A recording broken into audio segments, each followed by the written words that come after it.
12:00 na nang dumating si Mike sa kanyang mansyon. Nagulat siya nang pagpasok niya ng kanilang silid ay walang Ella na naghihintay sa kanya. Mabilis niyang hinalughog ang buong silid mula sa banyo at sa bawat sulok ng mansyon. Ngunit hindi niya pa rin ito nakikita. Magkahalong kaba at takot ang nararamdaman niya. Nanay Martha! Nanginginig ang lahat ng mga katulong at bodyguard sa loob at labas ng mansyon nang marinig nila ang dumagundong at galit na boses ni Mike. Sa isang iglap ay sabay-sabay silang lahat ngayon at nakahanay sa harap ng hindi maipinta na mukha ng boss nila. Makikita ang galit nito sa mga nanilisik at namumula niyang mga mata. Nawala ang antok nilang lahat mula sa himbing na pagkakatulog nang makita nila na anytime magiging super saya na ang boss nila. Nasaan ang asawa ko? Ayokong makarinig ng mga salitang hindi ko alam dahil malalagot kayo sa akin. Ang dami-dami ninyo dito tapos walang makakaalam.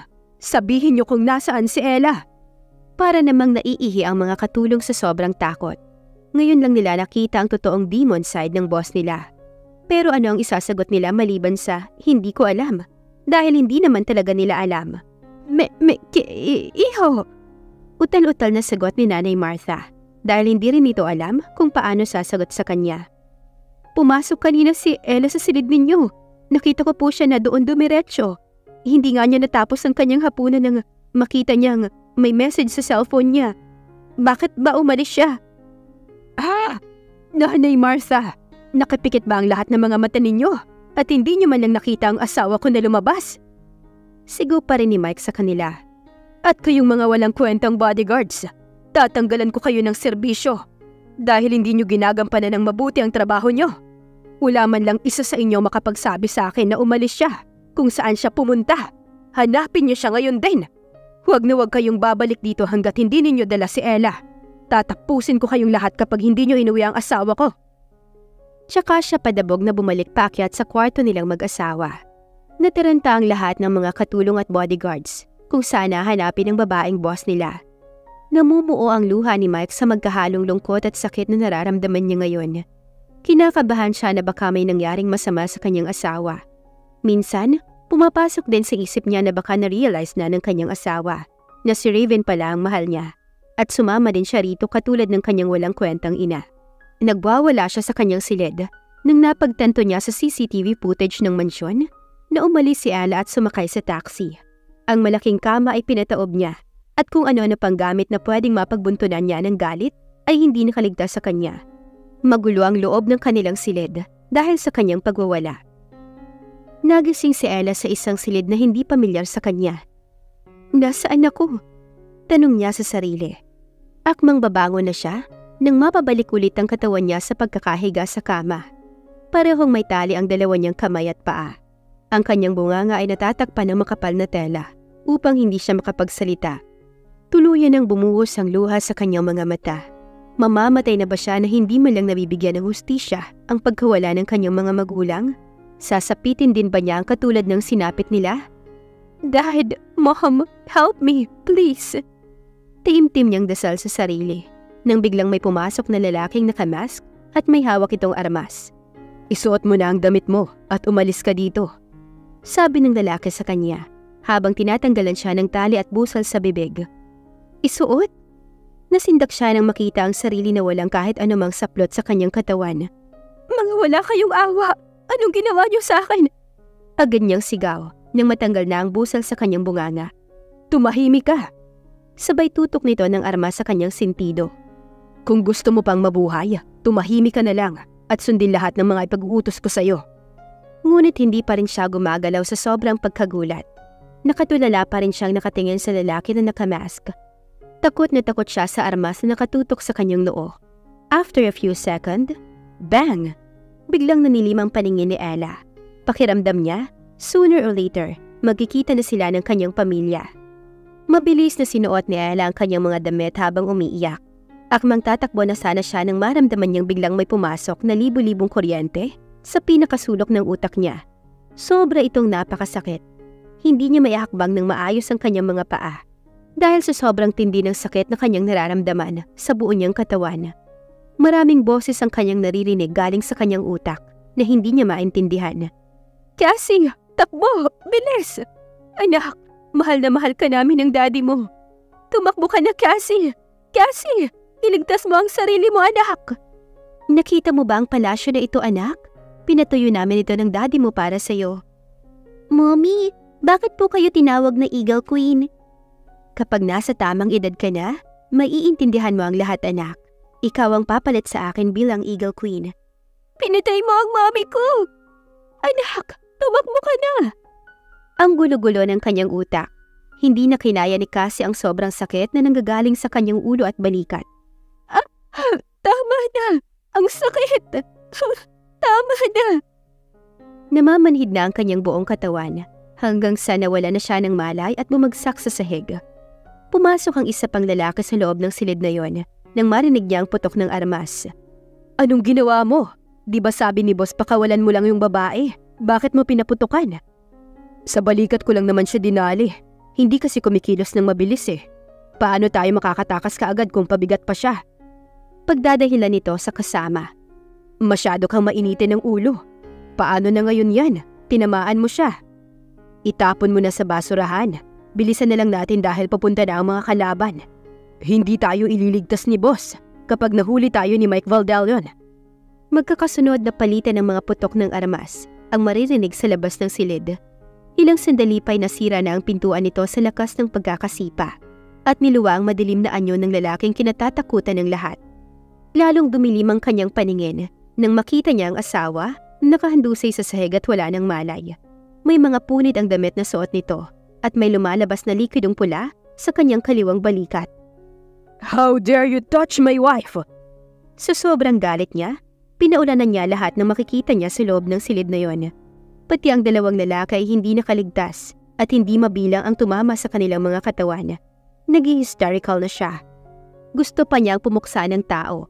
Kulang pa para sa kanya mga tinapos niya mula sa labas ng sira at lumang bahay na ito. Ella, baby, sagutin mo ako. Nandito na ako, sweetheart. Kahit anong gising niya ay hindi pa rin sumasagot ang asawa. Naguunahan sa pagbagsak ang mga luha mula sa kanyang mga mata. Ella! Nanginginig ang boses niya habang sinisigaw ang pangalan ng kanyang asawa. Hindi niya matatanggap kung may mangyaring masama sa kanya. Mabilis niya itong binuhat na parang bata at tinakbo papasok ng kanyang sasakyan habang patuloy pa rin sa pag-iyak. Bilisan ninyo ang pag-drive, Mang Tomas. Garal-galang sigaw niya ang boses sa kanyang driver. Agad namang pinabilisan ni Mang Tomas ang pagdadrive. Kahit siya'y parang maiiyak na rin sa sitwasyon ngayon ng boss niya. Mahigpit ang pagkakahawak nito kay Ella habang inihimas-himas ang mukha ng kanyang asawa. Patuloy pa rin ang pag-agos ng mga luha nito na bumabagsak din sa mukha ng mahal niya. Hindi niya kayang tignan ang boss niya sa ganoong sitwasyon, kaya mas lalo pa niyang pinabilisan ang pag-drive. Babe, hindi ko kaya kapag mawala ka sa buhay ko. Lumaban ka, please. Mahal na mahal kita, sweetheart.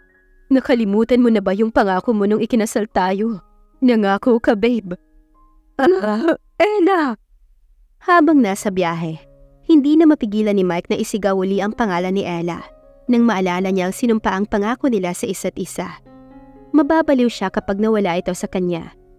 Pagkatapos ng kalahating oras na biyahe, ay nakarating na rin sila sa Cassie Hospital. Isa ito sa pinakasikat na ospital sa buong bansa. Shareholder nito ang pamilya ni Axel, na best friend niya. Kaya niya dito dinala si Ella. Tinakbo niya kaagad ang asawa sa loob ng operating room. Agad muna siyang pinalabas ni Axel para maumpisahan ang operation. Axel, please. Pagsusumamo niya sa kaibigan. Don't worry, bro. I will do our best, whatever it takes. Sagot ni Axel habang tinatapik-tapik ang balikat niya upang kumalma siya. Tumango na rin siya sa kaibigan at lumabas na rin ang operating room. After 1 hour, ay bumukas ang operating room at lumabas ang kaibigan niya na siyang nag-opera kay Ella. Agad na tumakbo si Mike palapit kay Axel. Kumusta na siya? Ligtas na siya, bro. Pero hintayin na lang natin kung kailan siya magigising. Anong ibig mong sabihin kung kailan siya magigising? Right now, na-comatose pa siya dahil sa brain trauma. But don't worry, in 1 week magigising na rin siya. Maiwan na muna kita para maihanda ko ang private room na paglilipatan niya. Papunta si Axel sa kanyang opisina nang magring ang kanyang cellphone. Bakit kaya napatawag si Lolo? Bulong niya sa kanyang sarili. Axel, bakit hindi mo man lang sinabi sa akin na nasa ospital si Cassie? Tiningnan ni Axel kung lolo ba niya ang tumatawag sa kanya. Nang mapagtanto niyang lolo nga niya ang kausap, ay kumunot ang kanyang noo sa tanong nito. Lolo, hindi ko kayo maintindihan. Sinong Cassie? Ang pinsan mong si Cassie. Sino pa ba ang tinatanong ko sa'yo? Oh, bakit? Nakita niyo na ho ba si Cassie? Ang asawa ng kaibigan mong si Mike Baldalion at si Cassie ay iisa. Unggoy ka talaga. Nashock si Axel sa sinabi ng kanyang lolo Albert. Ano ang sinabi ninyo, lolo? Si Cassie at si Ella? Oo, si Ella ay si Cassie. Nagkita na kami. Ngunit ayaw niyang sumama sa amin dahil sa lokong kaibigan mo na yan. Akala ko'y kaya niyang protektahan ang apo ko. Kaya hindi na ako nagpupumilit pa na isama si Cassie dito. Kumusta na siya? Ligtas na po siya, lolo. Nakomatos lang siya ngayon dahil sa brain trauma. Nabagok pa ang ulo niya sa sahig kaya masyadong naapektuhan ang utak niya sa nangyari. Babalik ako sa Pilipinas ngayon din. Susunduin ko si Cassie. Hindi ako mapipigilan ni Mike na kunin siya kung hindi lang naman niya kayang protektahan ang aking apo. Lolo, huwag ka munang magpadalos-dalos ng iyong desisyon. Hindi natin alam kung sino ang mastermind sa pagkuha kay Cassie. At isa pa, kilala ko ang kaibigan ko. Alam kong mahal na mahal niya si Cassie. Kaya hayaan na muna natin sila. Saka na tayo kumilos kung hindi na nila alam kung paano makontrol ang sitwasyon. Nasapo ni Axel ang kanyang noo habang paupo sa swivel chair ng kanyang opisina. Pagkatapos nilang mag-usap ng kanyang lolo, ay hindi pa rin siya makapaniwala na ang naging asawa ng kaibigan niya ay ang kanyang pinsan sa ina na si Cassie Fuentabella. Napakaswerte naman ng kaibigan niya dahil sa pinsan niya ito napunta, ang nag-iisang tagapagmana ng 2 bilyonaryo na pamilya sa New York. Malas nga lang niya dahil malupit ang kalaban niya pag sinaktan niya si Cassie. Boss, nandito na mga damit mo na pinadala sa akin ni Aling Martha. 5 araw na daw kasi kayong hindi umuwi. Sabi ni James na kanina pa nakamasid kay Mike. Kadarating lang din niya sa ospital. Ngunit hindi niya maiwasan ang hindi maawa sa sitwasyon ngayon ng kanyang boss. Lumingon sa kanya si Mike na halatang namumugto pa rin ang mga mata mula sa pag-iyak. Araw-araw na yata ang boss niyang umiiyak at naghihintay kung kailan magigising ang kanyang asawa. Salamat, James. Ilagay mo na lamang dyan at bumalik ka na muna sa opisina. Dalhin mo na lang dito sa ospital ang lahat ng mga papeles na kailangan kumpirmahan. Matamlay na sagot ni Mike sa kanya. Tulalang nakatayo sa gilid ng pinto si James habang nakatingin sa kanyang boss. He's on the other side of Ella's bed while holding her hand. Napabayaan na niya ang sarili. Magulo ang buhok, gusot ang damit. At kahit sa oras ng pagkain ito, ay halatang nakakalimutan na niya. Hindi na nagtagal pa si James sa silid na yon. Agad na siyang umalis pabalik ng opisina. Samantala sa parking lot ng mall, akmang uupo na si Sandra sa driver's seat ng kanyang kotse nang biglang may humawak sa kanyang kamay. Aray! Napangiwi siya sa lakas ng paghatak sa kanya. Raven? Nagulat siya nang makita ang galit na anyo nito. Ano bang problema mo? Pagalit na tanong niya sa lalaki. Sandra, kumikilos ka na ngayon nang hindi nagpapaalam sa akin. Galit na tanong sa kanya ni Raven. So what? Nagsisimula pa lang ang plano ko, Raven. Huwag mo kong pakialaman. Galit ring sagot ni Sandra.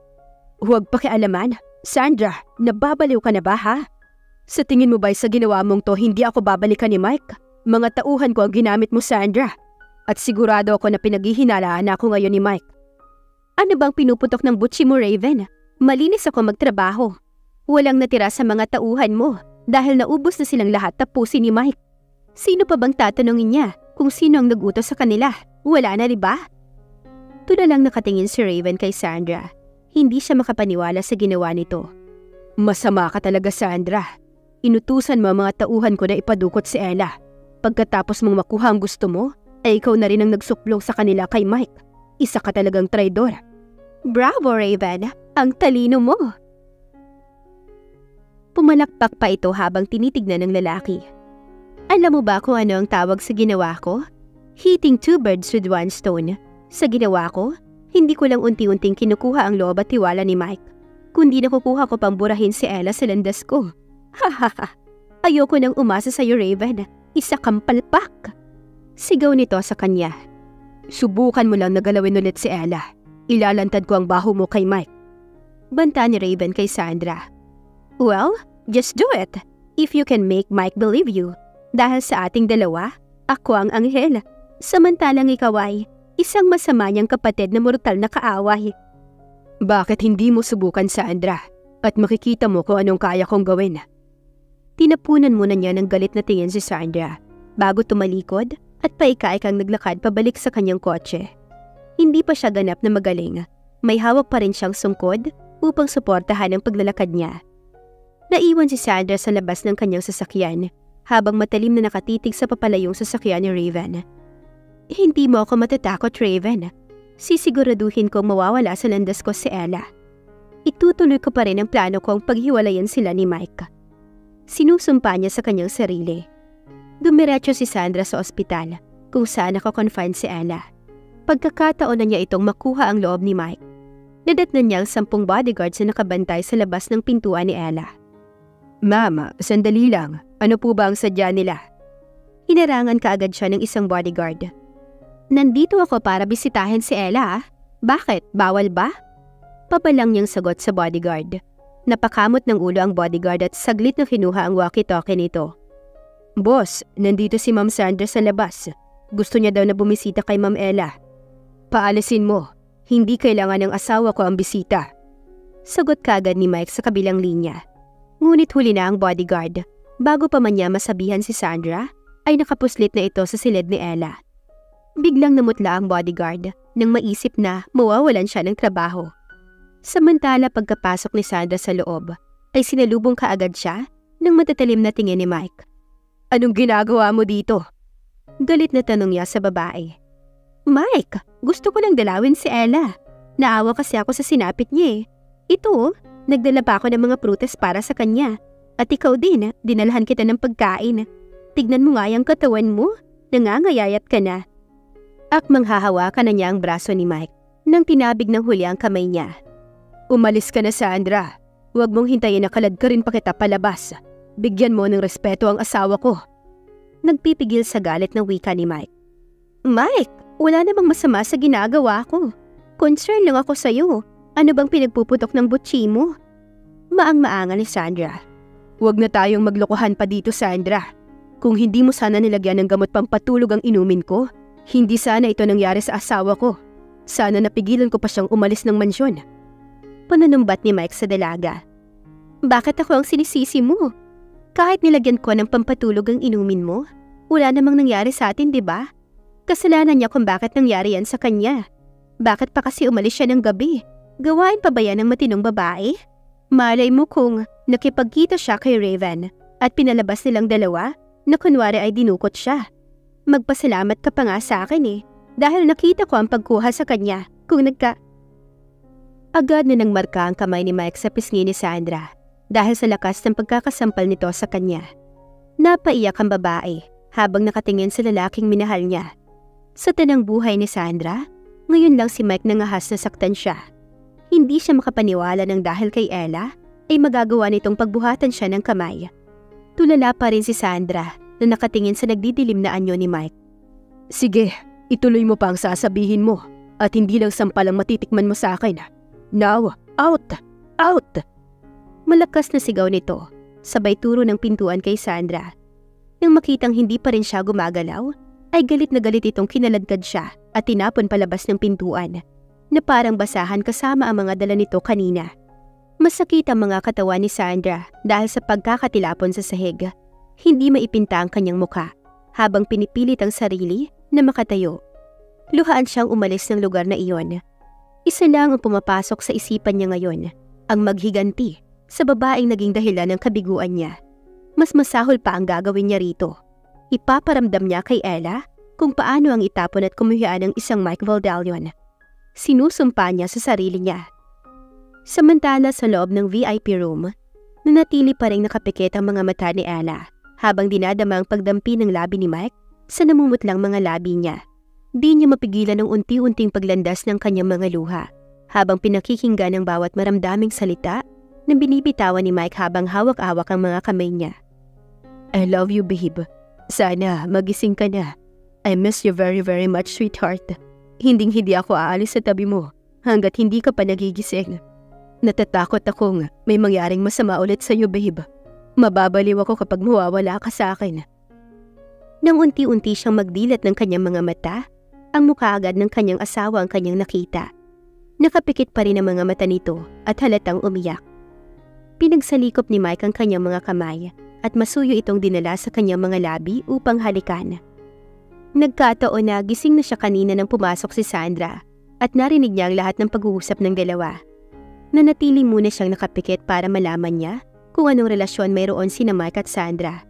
At ngayong alam na niya ang lahat, dahan-dahan niyang inangat ang kanyang kamay at masuyong pinahira ng luha sa mga mata ng lalaking asawa. I love you too, sweetheart, at miss na rin kita. Mahinang sagot niya rito. Nagulat si Mike sa malaanghel na boses na matagal niyang gustong marinig. Nang idilat niya ang kanyang mga mata, mukha ng nakangiting asawa ang nagpabalik sa kanyang sistema. Agad niya itong niyakap habang umiiyak pa rin. Sweetheart, thanks God at gising ka na. Miss ko na ang mga yakap mo at mahagkan ka, babe. Nangiyak-ngiyak na wika ni Mike sa asawa. Babe, ang sabihin mo, iba na naman ang namiss mo sa akin. Pangasar niya rito. Napakamot siya sa ulo at sumilay ang mga ngiti sa kanyang mga labi. Babe, syempre kasama na yun. Pero mas masaya ako ngayon. Makita na gising ka na. Sandali, ipagbabalat kita ng oranges. Gusto mo bang kumain? Nagugutom ka na ba? Tubig, baka gusto mong uminom. Tarantang sabi nito upang pagtakpan ng pagkapahiya.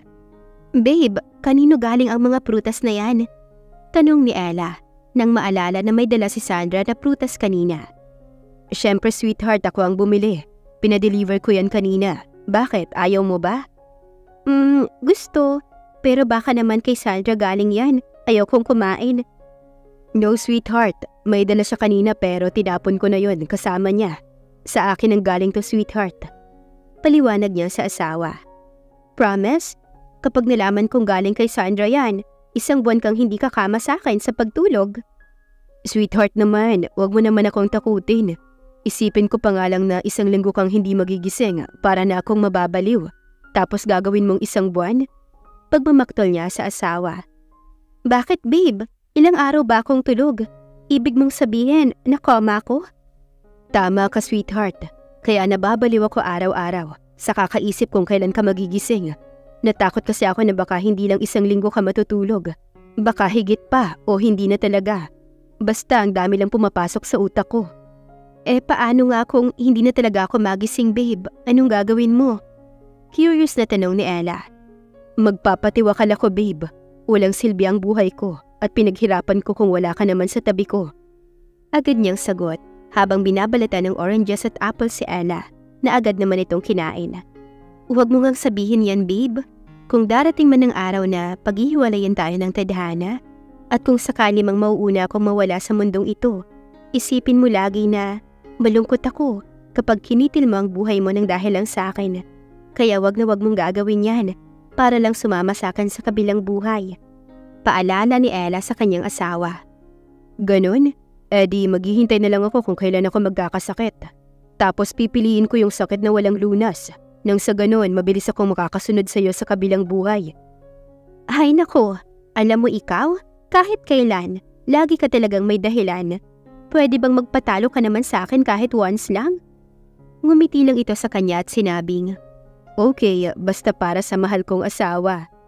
Sabay halik nito sa noo ni Ella. Babe, nung natutulog ako, sino ang nagpupunas at nagpapalit ng aking suot? Si Nanay Martha ba? Tanong niya ulit kay Mike. Hindi, babe. Siyempre, ako. Sino pa bang pwedeng gagawa nun? Ako ang asawa mo, di ba? Biglang pinamulahan sa sagot ni Mike at parang nahulaan naman ito ang nasa loob ng isip niya. Kaya muli itong nagsalita. Sweetheart, ilang beses ko nang nakita yan. Kaya wala kang dapat ikahiya. Asawa mo ko at mahal na mahal kita. Sabay halik sa noo ng asawa.